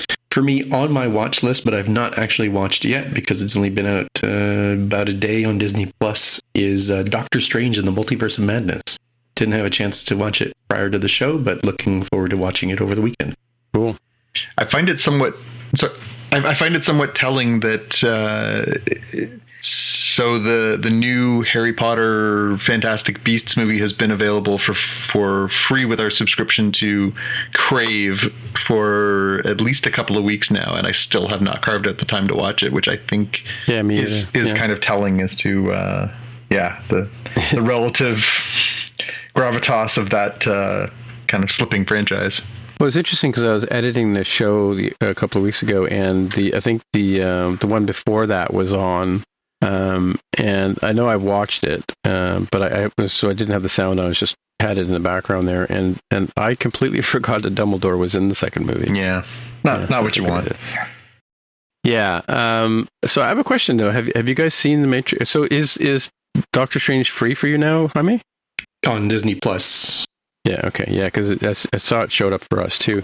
I wasn't sure if it was like free or what have you. Have you guys seen the Matrix redo yet? No, Revelation Xavier and I had we'd agreed we were going to watch it together, and so we've been kind of waiting for our schedules to align because he was elsewhere for a little while there, so I haven't had a chance to sit down and watch that yet. Maybe this weekend. Yeah, I watched. I started watching it again on Crave. Now that it's funny now that it's free, I don't really want to sit through the whole thing, but it's still quite an interesting story, interesting take. Yeah, no, that's definitely on the to-do list. I really do regret not seeing it in the theater. Just I know it didn't get rave reviews, but I still think visually they're really interesting movies, and I think it would have been nice to have seen on a bigger screen. Mm-hmm. Yep, definitely. It's okay on TV. I don't think it really sucks that much. It does. Some of the nostalgia parts that they pull at you with still work. So I think that's okay. Still successful. All right, well, I guess that's it for another week. So if people want to get in touch with you, Jonathan, where would they find you? Always find me on Instagram and Twitter as @JPK News. And Jaime, if people want to get in touch with you? I'm on Twitter as @DevWithAHair. All right, and my name is Timitra, Timmitra, and on the Twitter machine is where you'll find me. Until next time, we'll see you in the future. Bye. Bye. Bye. You've been listening to the Spockcast podcast. If you want to find out more about the podcast or see the episode show notes, visit the Spockcast website at spockcast.com.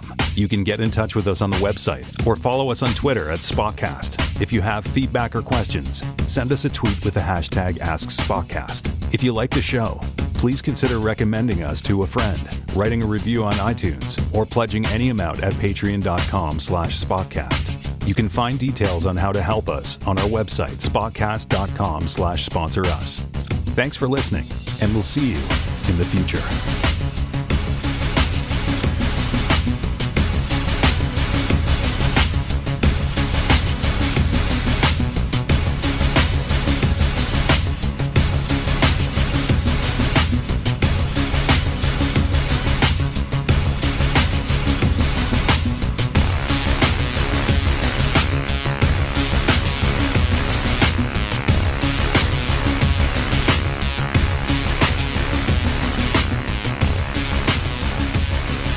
And it's over. So, do we have a sense of what we want to do over the next couple of weeks? No. Because I think next Thursday I'm getting in a car and driving away, aren't I? That's the thing. I think you were planning on going. You're going to be in a car on next Thursday. I'm going to be in a car the next Friday. It's not my plan. This is just the plan. So, I mean, we could record on Saturday when we're both down at the farm if we want to do that. Yeah, but when are we going to get a chance to watch the shows? Well, Saturday at the farm. Oh, okay. En masse. Yeah, we could explore that with Mr. Lopez. See what he thinks about that. So when would this be? I'm looking at the calendar here. It would be an hour earlier than we are now. Be July 2nd to Saturday. July 2nd. Wait, double check what I got going on.